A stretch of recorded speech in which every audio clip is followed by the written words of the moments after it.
Matagumpay na inilunsad ang ceremonial turnover and acceptance ng isang classroom project ng Kiwanis International, katuwang ang mga kasundaluhan ng 89th Infantry Battalion, 534th Engineering Construction Battalion at ng Tactical Operations Group 11 sa Barangay San Jose, Santo Tomas, Davao del Norte. Si Aguila Trooper Melindler Bulon sa detalye.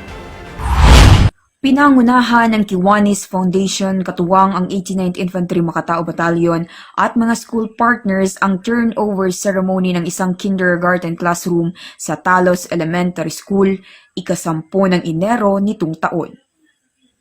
Pinangangasiwaan ni Miss Lorna Luigo, President ng Kiwanis International Club ang proyekto kasama ang iba't ibang Kiwanis Club, si Governor Hubahib, Vice Governor Uy, 89 5B, 534th Engineers, TOG 11, LGU Santo Tomas, San Jose Barangay Officials, IPMR at mga school heads sa Santo Tomas ang pagpapatayo ng nasabing classroom.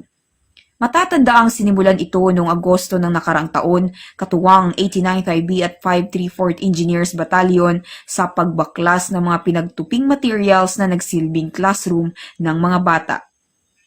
Ngayong bagong taon, tugon sa isang hiling ang natupad ng tuluyan ng i-turnover ang isang conducive for learning na classroom na nakalaan para sa mga katutubong mag-aaral sa nasabing komunidad. Ito ay magsisilbing tahanan na magbibigay oportunidad at magiging legasiya ng mga tao sa likod nitong proyekto sa paghubog at pag-aalaga sa mga batang puno ng pangarap. Mula dito sa Santo Tomas, Davao del Norte, Melindler Bulod para sa Aguila News Network.